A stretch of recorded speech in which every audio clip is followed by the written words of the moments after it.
Hello, Morning Rush regulars. Hey, you didn't mention my throwback Gamecock shirt. I've been wearing a Gamecock shirt every day this week. Is that a throwback?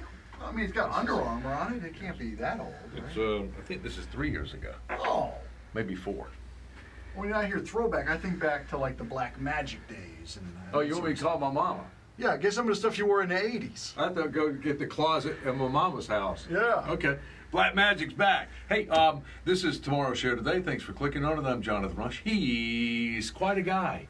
Kelly Nash. Nice to see you all. Thanks for being here. So we're going to talk about some of the things we're thinking about talking about tomorrow. And this is a big week. We've got, on Friday, I'm going to do a little plug here for Friday already because we have our first guest picker of the year for Gamecock football. That's Michael Scarnecchia, the former quarterback for the Gamecocks. The guy, he'll also be our picker for the week of the Missouri game. Scar! Because that was the game that he came in and just brought us back in the rain. And that's one of those games that will live in our memories forever, that Missouri game from 2018. Absolutely. So how are we going to do against North Carolina? What should we look for? What are the key things as a fan who's not really that knowledgeable on football? Are there certain things we should be looking for to see if the game is going to go well? Scarnecchia will break it down for us on Friday morning. SCAR is going to be here. That's the abbreviation that ESPN gives us too on the game. Instead of USC, we're SCAR. And then we play NASCAR or NCAR Saturday. And NASCAR, I just thought about that. North Carolina's the home of NASCAR. Hey, never mind. Hey, also some other stuff. Hey, by the way, big ups to Popeyes. I thought it was pretty cool the way they pulled that off with the chicken sandwich thing with Chick-fil-A. Really? Yeah. Now that they're claiming they're sold out of chicken. You know, a lot of people are angry at Popeyes right now. So you have to download the Popeyes app, and then they let you know when the chicken sandwich is going to be back. But they run out of chicken. Now, not really, because they said, we still got your other favorites. Well, guess what your other favorites are? Chicken. They show it in the damn commercial. So big ups on the idea, not so much on the execution. They're killing it, though. Like you said, though, they do have lines around the blocks. We got fights. People, you saw the video, I guess most people saw, the dude jumped through the drive-thru. He was so upset when they didn't have the chicken sandwich available. I got in line the other day because I knew it was for the chicken, and I got there and I found out I was at Starbucks and we were all waiting on the damn pumpkin spice.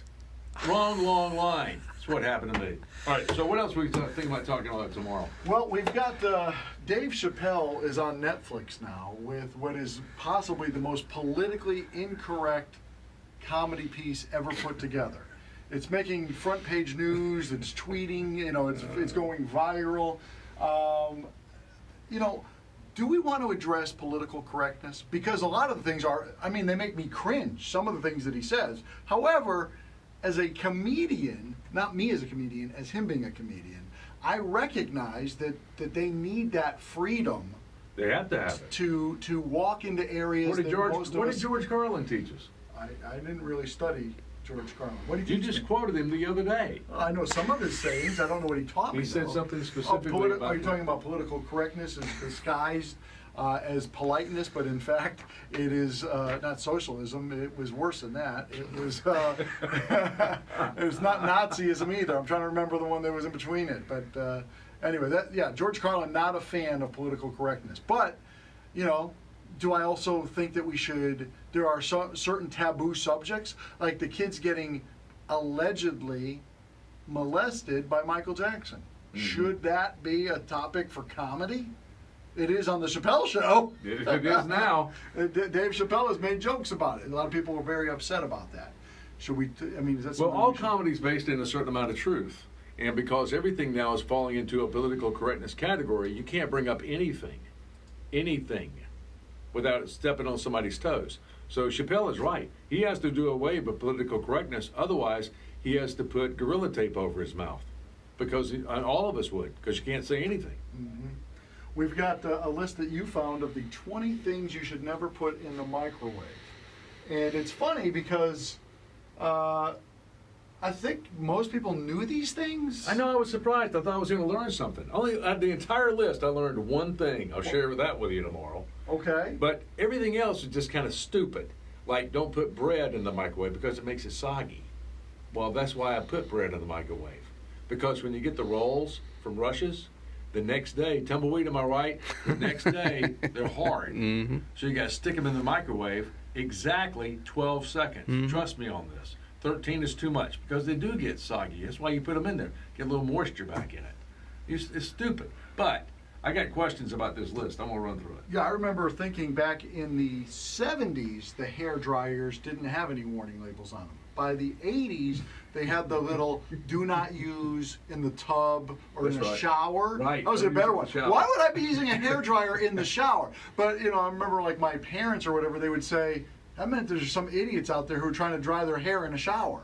Right. So are we going to get to the point where we're going to have to put certain warning labels not on the microwave, but on the actual item that you're not supposed to put in the microwave? Yes. Like tin foil. Don't put this in the microwave.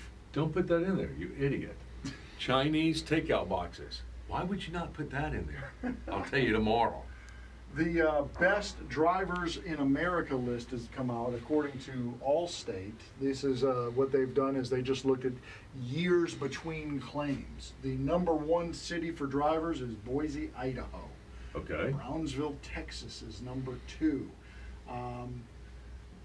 Cary, North Carolina is at number 9. They're the only ones that are somewhat close to us. In the state of South Carolina, Charleston has come in at number 80 with 9.5 years between claims for the average driver. Now, I have not had any claims. I hope I'm not jinxing myself. Tumbleweed's eyes just jumped out of his head. He said it. I don't think, other than like storm damage, like from that ice storm that we had a couple of years ago, or Okay. the hailstorm that went nuts. I had to get some work done to the vehicle for that. But other than, I've not been in an accident or anything like that since I was a wild man in my teenage years. But I'm guessing, because here in Columbia, we didn't make the top 200. The last two are Baltimore and Washington. They came in Okay. at 199 and 200, and they average about 4 years between claims. So that means that the average driver in Columbia is in an accident more often than every 4 years. Yeah, that would seem to be. When's the last time you were in an automobile accident, Weed? I haven't had to use my insurance in quite a while. I see we got 3 people in the room. Well, I haven't been in an accident in forever. Since you worked on Bay Street. Yeah, since we called the claimant on it. Right. Oh, you want to get technical about it. But, how is it that Columbia can't make the top 200? Charleston is at number 80. Well, nobody in Charleston's ever driving over 7 miles an hour because they're all stuck in traffic. Or they're flooding. Yes. It's hard to get the thing going. Hey, by the way, speaking of Charleston, well, forget about that. We'll talk about that later. I wanted to mention, we're going to have this week, is it tomorrow, we're going to play the National Championship Blues song with Patrick Davis? Oh, yeah, Or is that Patrick Friday? Davis, our old buddy, is back. He's got an EP out all about Gamecock music.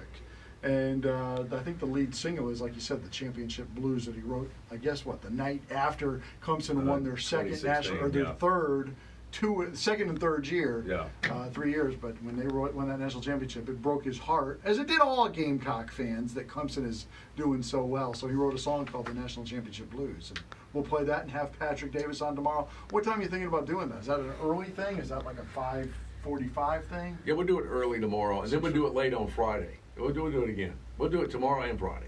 Okay. We'll play for the early crowd, and then we all sing along for the later crowd. We'll do it early tomorrow and later on Friday. Maybe we should do it later tomorrow then, now that I'm thinking about it, because late on Friday we you're got right. Skarnecchia. Yep. Yeah. Plus, we will have just seen Clemson win their first unbelievable challenge, as Dabo Swinney would tell you. That Georgia Tech team, how does the NFL not allow them a franchise?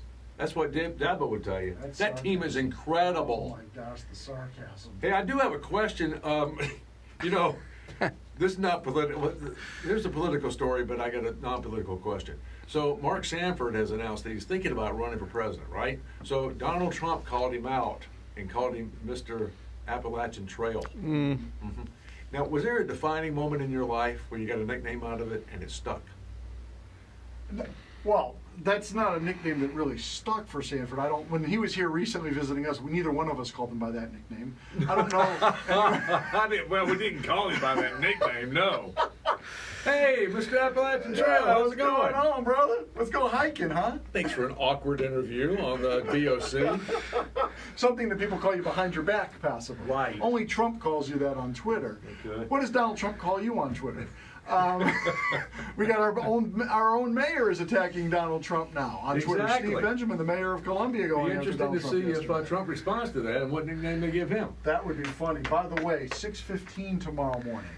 August is the worst month for divorces. We've almost made it all the way through. But when I say divorces, I mean filing for divorces.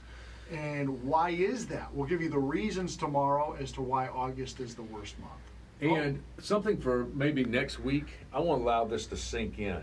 Because, you know, here in the Morning Rush, we never bring you breaking news. No. That's not our job. We fix it and then bring it to you. Yeah, we just pick up the pieces of the broken news and then we tell you, you know, we relive it. This is frightening. There is an animal off of the shore Oh my gosh. of the coast, 3 jaws, 59 teeth. Now, is that 59 teeth per jaw? Yes, 3 jaws. So, I don't know if that means 3 mouths. Well, that's what I'm trying to figure out. Is it like a top jaw and your bottom jaw? Or is it, like you said, 3 mouths? And do each one of the mouths have 59 teeth? Or is it just 59 divvied up amongst 3? All right, I'm just going to go and tell you right. At first, I thought this was one of those river monsters. You ever seen that show on television?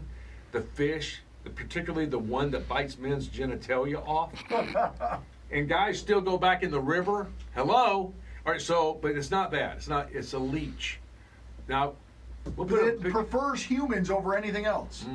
it wants to get on your body and suck your blood. And it's in the ocean from Georgia to New York. Yes. So we're right in the middle of it. All right, so anyway, that may be a conversation later. I don't know what kind of conversation we have. Set the damn ocean What could on be fire worse? just to kill them. Yeah, what could be worse?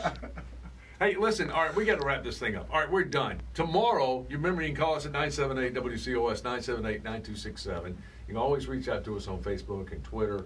Or if you live close to one of us, just drive by, honk the horn, yell out what you want us to talk about, and then just keep going. You can do that. Thanks for listening. 97.5 WCOS.